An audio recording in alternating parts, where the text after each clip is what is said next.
Well, my self निर्माण चीते। तो आपको इतना क्लियर होगा कि chapter number 2 forms of business organisation को ऑलमोस्ट हम एंड करने वाले हैं और ये वीडियो एंड रहेगा जहां पर कि मैंने पार्ट 1 में आपको सोल प्रोप्राइटरशिप पार्टनरशिप बताया। पार्ट 2 में हम आपका चलते हैं कोऑपरेटिव सोसाइटी और joint Hindu undivided family business की तरफ। और पार्ट 3 वेल्थ में मैंने one of the most important चीज बताई, ज्वाइंट स्टॉक कंपनी। देखिए, इतना सब कुछ बताने के बाद फाइनली हम आपका पार्ट 4 लास्ट वीडियो टॉपिक की तरफ आएंगे जहां पर कि मैं आपको कुछ बेसिक्स क्वेश्चन है वो बताने वाला हूँ। वेल, क्या ये वीडियो इंपॉर्टेंट रहेगी? हाँ यार, इंपॉर्टेंट रहेगी समझने के पॉइंट ऑफ व्यू से। क्या कुछ आ सकता है तो 1 मार्क्स के क्वेश्चन यहाँ से बन सकते हैं। चलो, तो वेल स्टार्ट करते हैं। देखिए, अगर बातचीत की जाए तो मैं आपको बताने वाला हूँ फॉर्म्स ऑफ बिजनेस ऑर्गेनाइजेशन में हम मैं ये ऑब्वियस है ना, आपने यहाँ पर किस चीज को किया, पार्टनरशिप को किया, प्रोप्राइटरशिप को किया। तो इन सब में से बेहतर क्या है? क्या ज्यादा बेहतर पार्टनरशिप है कि ज्यादा बेहतर सोल प्रोप्राइटरशिप है कि ज्यादा बेहतर कंपनी है? वेल, ये बता पाना तो मुश्किल है। सबके अपने कुछ फायदे और अपने कुछ नुकसान है। एग्जांपल देकर बताता हूँ। यार मुझे एक बात बताइए, आप आईफोन यूज करते हैं तो उसके अपने बेनिफिट है, आप सैमसंग यूज करते हैं उसके अपने बेनिफिट है, या आप बीजीएमआई खेलते हैं उसके अपने फायदे हैं, या आप फ्री फायर खेलते हैं उसके अपने फायदे हैं। मतलब हर चीज के कुछ ना कुछ अपने फायदे नुकसान होते हैं और सब में कुछ कुछ ना कुछ खूबी और कुछ ना कुछ खामियां भी हैं।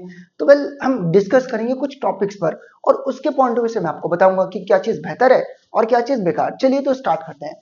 देखिए, अवेलेबिलिटी ऑफ कैपिटल की अगर मैं बातचीत करूं तो पैसों की कमी किसके पास नहीं है? तो कैपिटल के लिए मोस्ट सुटेबल क्या है? कंपनी। लीस्ट सुटेबल क्या है? Sole proprietorship. भाई वहां तो आपको पैसे की कमी देखने को मिलेगी। चलो, दूसरा कॉस्ट ऑफ फॉर्मेशन। भाई किस चीज को बनाने में सबसे कम खर्चा आता है? Sole proprietorship. किस चीज को बनाने में सबसे ज्यादा खर्चा आता है? कंपनी। तो सबसे मोस्ट एडवांटेजेस सोल प्रोप्राइटरशिप, सबसे लीस्ट एडवांटेज, सबसे ज्यादा खर्चा किसमें आएगा आपका?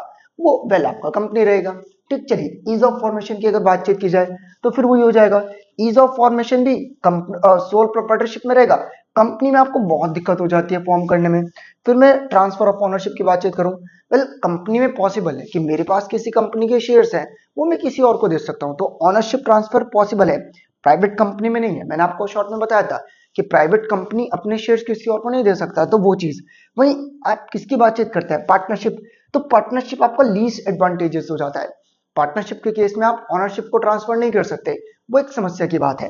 वहीं मैनेजरियल स्किल्स की बातचीत करें तो कंपनी के पास तो पैसों की कमी नहीं है, तो आप प्रोफेशनल मैनेजर्स को हायर कर सकते हैं जिन्होंने एमबीए किया, अपनी फील्ड में परफेक्ट है। यहाँ ऐसा नहीं है यार। सोल प्रोप्राइटरशिप में मैं अकेला हूं, मैं क्या बहुत कुछ कर पाऊंगा? नहीं, तो ये एक दिक्कत, एक समस्या देखने को आपको मिलेगी। वही रूल्स एंड रेगुलेशंस की बातचीत करें तो बहुत कम रूल्स एंड रेगुलेशंस किसको फेस करने पड़ते हैं? Sole proprietorship. भाई अपनी पान की दुकान, क्या टेंशन, कुछ भी नहीं, जब मन करेगा खोलूंगा, जब मन करेगा बंद करूंगा। वेल, वहीं अगर मैं कंपनी की बातचीत करूं तो कंपनी में चीजें इतनी आसान नहीं है। कंपनी में जो रूल्स एंड रेगुलेशंस है बहुत ज्यादा एक्सट्रीम हार्श है, बहुत कुछ फॉलो करना पड़ता है। फ्लेक्सिबिलिटी की बातचीत करें, फ्लेक्सिबिलिटी मतलब किसको आप इजीली चेंज कर सकते हो, बहुत ज्यादा कॉम्प्लेक्सिटीज नहीं है, चीजें बहुत इजी हैं। तो वेल, ये भी सोल प्रोप्राइटरशिप है। और बहुत ज्यादा रूल्स एंड रेगुलेशंस है, चीजें बहुत इजीली फ्लेक्सिबल नहीं है, वो आपकी कंपनी। वही कंटिन्यूटी की बातचीत करें, यार कंपनी बेस्ट है, कोई आए कोई जाए कंपनी को फर्क नहीं पड़ता क्योंकि कंपनी तो रजिस्टर्ड एक आर्टिफिशियल पर्सन है। सोल प्रोप्राइटरशिप में ऐसा नहीं है। सोल प्रोप्राइटरशिप की अगर मैं बातचीत करता हूं तो अगर आपकी पान की दुकान में आप ही मर गए, अबे तो कौन चलाएगा? पान की दुकान बंद हो जाएगी, वो चीज। चलो, लाइबिलिटी की अगर बातचीत करें तो कंपनी की अगर मैं बातचीत करूं तो वेल, कंपनी में लाइबिलिटी लिमिटेड है, आपने जितना पैसा लगाया उतना डूबेगा। सोल प्रोप्राइटरशिप में यार आपके घर के बर्तन तक बिक जाएगी, सड़क पर आ जाओगे। तो यहाँ पर लाइबिलिटी क्या हो जाती है? अनलिमिटेड। चलो, तो मुझे लगता है कि इतना आपको क्लियर हुआ होगा। अब ध्यान से देखते हैं। यार अब तुम्हारे मन में सवाल बनेगा कि यार हम बिजनेस कर रहे हैं और आप हमें बताइए ना कि बिजनेस को हम कैसे करें, क्या सोल प्रोप्राइटरशिप के थ्रू करें कि पार्टनरशिप के थ्रू करें कि कंपनी के थ्रू करें? तो वेल, मैं नहीं बता सकता, आप ये खुद से डिसाइड करेंगे। कैसे? मैं कुछ तरीके बता सकता हूँ। फॉर एन एग्जाम्पल, आप पूछते हैं कि 10th के बाद क्या स्ट्रीम ले, पीसीएम, पीसीबी, कॉमर्स। तो मैं कहूंगा मुझे एग्जैक्टली नहीं पता कि आप कौन से स्ट्रीम लीजिए। हाँ, मैं ये बता सकता हूँ कि भाई कॉमर्स लेंगे तो आप ये कर सकते हैं, पीसीएम लेंगे तो आप ये कर सकते हैं, पीसीबी लेंगे तो आप ये कर सकते हैं। तो वेल, वो तो आपका इंटरेस्ट है, आपको जो चीज बेहतर लगेगा आप वो करेंगे। तो वही चीज यहाँ पर है कि आप किस चीज को चूज करने वाले हैं, वो कंप्लीटली आपका अपना डिसीजन रहेगा। तो मैं फैक्टर्स बताता हूँ कि कैसे पता चलता है कि आपको सोल प्रोप्राइटरशिप की पार्टनरशिप चुनना है। चलो, तो सबसे पहले तो चीज हो जाती है बिफोर इस बिजनेस को स्टार्ट करने से पहले one of the most important चीज क्या है? देखो, ये सारा टेक्स्ट मैं नहीं पढ़ूंगा और ना ही पढ़ने की जरूरत है क्योंकि यार मुझे तो पता है, मैंने इनको लिखा है, मतलब वेल स्लाइड मैंने ही क्रिएट किया। तो मैं आपको हेडिंग के थ्रू चीजें एक्सप्लेन करूंगा। क्या ये क्वेश्चन इंपॉर्टेंट है? तो हाँ यार इंपॉर्टेंट है, कई बार आ जाता है 6 मार्क्स में। वेल आया भी हुआ है। देखिए P1 P2 में बहुत ज्यादा इन डेप्थ चीजें पूछी जाती हैं, तो उस पॉइंट ऑफ व्यू से टॉपिक आपका इंपॉर्टेंट रहता है। चलिए, तो choice and in setting up of organisation, तो वो चीज है कि किसी भी बिजनेस एंटरप्राइज को स्टार्ट करने से पहले आपको कुछ चीजें सोचनी पड़ती है कि आप सोल प्रोप्राइटरशिप की तरफ जाएंगे कि joint Hindu undivided family business की कोऑपरेटिव सोसाइटी की कंपनी। मतलब आपको सारा पता है, नहीं पता है तो पहले पार्ट 1 पार्ट 2 पार्ट 3 देखिएगा, फिर इसकी तरफ आएगा। तो देखो वो डिपेंड करता है। अगर आप बातचीत करते हैं किस चीज को खोलना सबसे आसान है, अगर आप चाहते हैं कि आप इजीली बिजनेस को ओपन कर सके तो सोल प्रोप्राइटरशिप की तरफ चले जाइए। पार्टनरशिप और joint Hindu family business comparatively दिक्कत वाला हो जाता है, मतलब और फॉर्मेलिटीज है। कोऑपरेटिव सोसाइटी में और ज्यादा फॉर्मेलिटीज है, कंपनी में और ज्यादा फॉर्मेलिटीज है। तो वेल ये आपका पॉइंट ऑफ व्यू है। अगर आप बिजनेस को जो ओपन करना चाहते हैं वहां चाहते हैं कि ज्यादा रजिस्ट्रेशन, ज्यादा इन एक्सपेंसिव प्रोसेस ना हो, तो सोल प्रोप्राइटरशिप आपको फर्क नहीं पड़ता, आप बहुत ज्यादा एक्सपेंसिव चीजों को एक्वायर कर सकते हैं।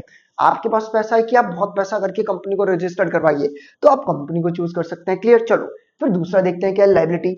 यार वेल लाइबिलिटी भी एक one of the most important factor play करती है।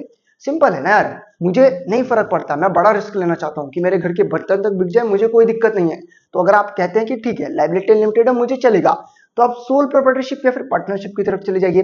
वेल आप बोलते कि नहीं नहीं यार मुझे अनलिमिटेड लाइबिलिटी नहीं चाहिए, मुझे तो लिमिटेड लाइबिलिटी चाहिए, तो आप कंपनी और कोऑपरेटिव की तरफ चले जाइए। इतना सिंपल, समझ रहे हो ना। चलो तीसरा कंटिन्यूटी। वेल आप चाहते हो कि मैं रहूं या ना रहूं, मेरा बिजनेस हमेशा चलता रहे।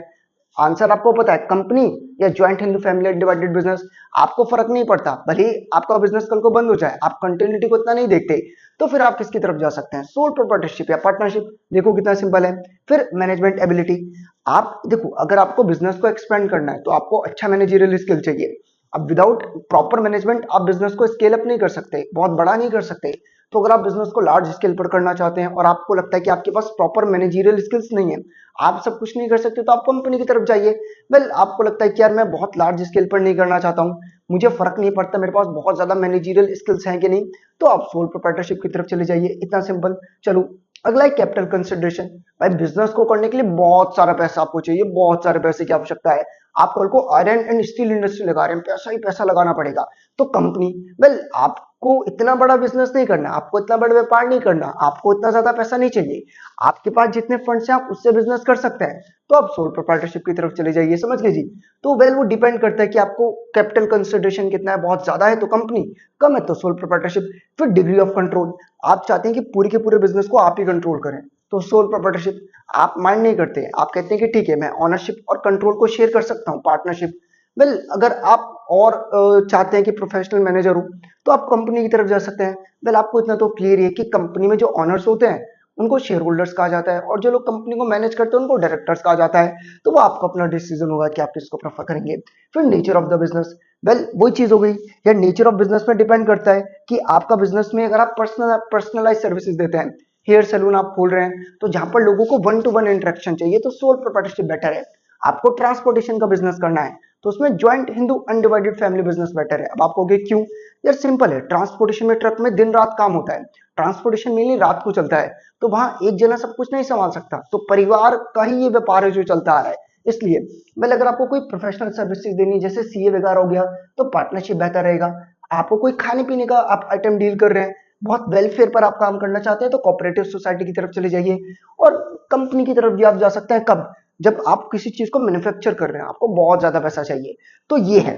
तो मुझे लगता है कि मैंने तुम्हें क्लियर किया होगा। अब अगर तुम मुझसे पूछते हो कि आपको ये मुझे कैसे डिसाइड करना है कि अगर मैं कल को बिजनेस को स्टार्ट कर रहा हूँ कि अकेले करूँ कि पार्टनरशिप, तो वेल ना तो मैं बता सकता हूँ ना तुम बता सकते हो, ये तो मल्टीपल फैक्टर्स पर डिपेंड करता है।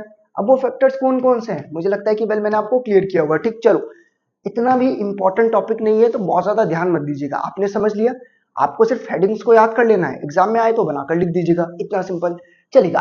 अब ध्यान से देखते हैं, यहाँ पर एक चीज और है, comparative evolution of forms of organisation. अभी कंपैरेटिव इवोल्यूशन मतलब कंपैरिजन। वेल बच्चे पूछते हैं कि हमने कुछ भी नहीं किया तो हम क्या करें। मैं बोलता हूँ कि यार आखिर में जो डिफरेंशिएट है ना, बस इसको करके चले जाओ, ये अपने आप में मोर देन एनफ रहेगा। अभी इस डिफरेंशिएट से आपको दो बेनिफिट मिल जाते हैं। क्या? अगर आपने कुछ भी नहीं किया तो बस अगर मैं कल को पूछ लेता हूँ फीचर्स ऑफ सोल प्रोप्राइटरशिप, तो ये लिख दीजिए। मैं पूछता हूँ फीचर्स ऑफ पार्टनरशिप, तो ये लिख दीजिए। मैं पूछता हूँ features of joint Hindu family business, तो ये लिख दीजिए। मैं पूछता हूँ कोऑपरेटिव सोसाइटी, तो ये लिख दीजिए। मैं पूछता हूँ कंपनी, तो ये लिख दीजिए। तो यहाँ पर बड़ा फायदा है कि अगर आप कुछ भी नहीं करते तो बस चैप्टर में इस डिफरेंस को कर लीजिए। अगर आपने इतना कर लिया तो आपने वेल एनफ सब कुछ ही कर लिया। ठीक, चलो तो देखते हैं फटाफट से। तो पहले हम बातचीत करते हैं फॉर्मेशन को लेकर। यार सोल प्रोप्राइटरशिप में आपको पता है बहुत ज्यादा फॉर्मेलिटीज नहीं है, पार्टनरशिप में कंपैरेटिवली ज्यादा फॉर्मेलिटीज हैं। आपको एक्ट सारे याद होने चाहिए कि पार्टनरशिप को गवर्न करने के लिए आपने एक एक्ट बनाया हुआ है, पार्टनरशिप एक्ट ऑफ 1932। वहीं मैं ज्वाइंट हिंदू फैमिली बिजनेस की बातचीत करूं तो यहाँ पर फॉर्मेलिटीज तो चाहिए कंपैरेटिवली, जितनी पार्टनरशिप में उतनी और थोड़ी उससे ज्यादा कोऑपरेटिव सोसाइटी में और फॉर्मेलिटीज। वेल कंपनी तो आप जानते ही हैं बहुत एक्सपेंसिव और लेंथी प्रोसेस हो जाता है वो चीज। मेंबर्स की अगर मैं बातचीत करूं तो सोल प्रोप्राइटरशिप में एक ही मालिक होना चाहिए, पार्टनरशिप में मिनिमम 2 हो सकते हैं, मैक्सिमम 50। और मैंने तुम्हें बताया भी था कि मैक्सिमम पार्टनर जो 50 है वो किस कंपनी एक्ट में कहा हुआ है, मुझे आप नीचे बताएंगे कमेंट सेक्शन में। चलो आगे आ जाते हैं। ज्वाइंट हिंदू फैमिली बिजनेस में कम से कम आपको 2 चाहिए और आप एंसेस्टर पूर्वजों की प्रॉपर्टी पर करते हैं, मैक्सिमम की कोई लिमिट नहीं है, जितना बड़ा परिवार उतने ज्यादा लोग। वही कोऑपरेटिव सोसाइटी में कम से कम एटलीस्ट 10 अडल्ट मेंबर चाहिए, मैक्सिमम कोई लिमिट नहीं है। कंपनी में वेरी करता है यार, अगर है प्राइवेट कंपनी तो मैंने आपको बताया था मिनिमम 2 मैक्सिमम 200, अगर है पब्लिक कंपनी मिनिमम 7 और मैक्सिमम की कोई लिमिट नहीं है। वेल अगर 1% कंपनी है तो एक ही होगा, इतना सिंपल। चलिए कैपिटल कंट्रीब्यूशन सोल प्रोप्राइटरशिप में फाइनेंस लिमिटेड रहेगा, पार्टनरशिप में कंपैरेटिवली ज्यादा फाइनेंस हो सकता है। ज्वाइंट हिंदू फैमिली बिजनेस में आप एंसेस्ट्रल प्रॉपर्टी का यूज करके करते हैं, कोऑपरेटिव सोसाइटी में लिमिटेड होगा और कंपनी में तो पैसों की कोई कमी नहीं है, कितना चाहे उतना पैसा। वहीं लायबिलिटी की बातचीत करें सोल प्रोप्राइटरशिप पार्टनरशिप में अनलिमिटेड होगा, ज्वाइंट हिंदू फैमिली बिजनेस में आपको पता है कर्ता का क्या है लिमिटेड, सॉरी कर्ता की क्या है अनलिमिटेड, को पार्टनर्स की अनलिमिटेड। वेल यहाँ तो आपकी लिमिटेड और लिमिटेड ही रहेगी। चलिए कंट्रोल एयर मैनेजमेंट की बातचीत करता हूं तो सोल प्रोप्राइटरशिप में पूरा कंट्रोल आपके हाथ में है, पार्टनरशिप में पार्टनर्स के कंसेंट पार्टनर्स की मर्जी से होगा। Joint in the family business में तो एक इंसान की चलती है, कौन, घर का मुखिया, जिसको क्या कहा जाता है कर्ता। वहीं कोऑपरेटिव सोसाइटी की अगर बातचीत करें तो कोऑपरेटिव सोसाइटी में आपने इलेक्ट किया, यहाँ तो प्रोफेशनल मैनेजमेंट होता है या बोर्ड ऑफ डायरेक्टर्स को अपॉइंट करते हो, पैसों की कमी नहीं है, अच्छे लोगों को लेकर आते हैं। वहीं मैं कंटिन्यूटी की बातचीत करूं सोल प्रोप्राइटरशिप को लेकर अगर बातचीत करें तो बिजनेस थोड़ा अनस्टेबल रहता है, क्यों, आप मर गए बिजनेस खत्म। पार्टनरशिप भी कंपैरेटिवली अनस्टेबल है, क्यों, यार कल को पार्टनर्स में से किसी की भी एक डेथ हो गई, एग्रीमेंट दोबारा होता है, पार्टनरशिप खत्म हो जाती है तो वो दिक्कत है। वहीं ज्वाइंट हिंदू फैमिली बिजनेस की बातचीत करें तो कंपैरेटिवली स्टेबिलिटी ज्यादा है और वही कोऑपरेटिव सोसाइटी में भी स्टेबिलिटी ज्यादा है और कंपनी तो स्टेबल है यार, कोई आए कोई जाए फर्क नहीं पड़ता, कंपनी की अपनी खुद की एक एग्जिस्टेंस होती है तो वो चीज। चलो तो वेल मुझे लगता है कि मैंने तुम्हें चैप्टर बहुत प्रॉपर तरीके से क्लियर किया। अब तुम कहोगे कि यार इंपॉर्टेंट टॉपिक्स बताओ, वेल हर बार की तरह बताता हूँ वीडियो के एंड में इंपॉर्टेंट टॉपिक क्या है। तो चैप्टर नंबर 2 में से कुछ करो मत करो बस इतना करके जाना, अभी कह रहा हूँ ना इतना ही करो, आएगा नहीं गारंटेड फॉर श्योर। सुनो यार, एक तो सोल प्रोप्राइटरशिप को पढ़ जाओ या लास्ट में डिफरेंस पूरा पढ़ जाओ, बस इस डिफरेंस को पूरा करने के बाद तुम्हें सोल प्रोप्राइटरशिप के बारे में अधिकतर पता चल चुका है, पार्टनरशिप के बारे में पता चल चुका है। एक तो सारे एक्ट याद होने चाहिए, पार्टनरशिप को एक्ट करने के लिए, गवर्न करने के लिए आपने कौन सा एक्ट बनाया, पार्टनरशिप एक्ट ऑफ 1932, ये सब चीजें। वेल इतना अगर तुमने किया फिर इतना करने के बाद तुम टॉपिक में आ गया हो, तुम टाइप्स ऑफ पार्टनर कर लो, टाइप्स ऑफ पार्टनर के बाद पार्टनरशिप डीड कर लो। इतना करने के बाद पार्टनरशिप फॉर्म को रजिस्टर्ड करना क्या कंपलसरी है, नहीं ऑप्शनल। तो क्या क्या फायदे हो जाते हैं जो रजिस्टर्ड है पार्टनरशिप फॉर्म, वो देख जाओ। फिर इतना सब कुछ करने के बाद आप कोऑपरेटिव सोसाइटी का एक्ट पढ़ो, कोऑपरेटिव सोसाइटी का एक्ट पढ़ने के बाद मिनिमम 10 लोग चाहिए वो देख लो, एक टाइप्स ऑफ कोऑपरेटिव सोसाइटी को गो थ्रू कर लो, कंपनी का पूरा टॉपिक करके जाओगे। क्यों यार, वो सिर्फ एकेडमिक्स के पॉइंट ऑफ व्यू से इंपॉर्टेंट नहीं है, क्लास 12 और एज वेल एज क्लास 12 के बाद भी वो चीजें काम आएंगी। इतना करने के बाद बस तुम कर चुके हो काफी, फिर ये डिफरेंस करके जाओ, बस टॉपिक और चैप्टर खत्म। वेल इसके बाद में चैप्टर 2 के साथ साथ जैसा कि मैंने कहा था कि कुछ स्कूल्स में चैप्टर 7 को कंबाइन करते हैं, तो मैं चैप्टर 2 के साथ चैप्टर 7 का वीडियो को ड्रॉप करूंगा, formation of a company proper in depth बताऊंगा। फिर मिलेंगे पीवाईक्यूज P1 के साथ, मतलब जो आपके P1 के आए हुए पेपर उनके सबके साथ।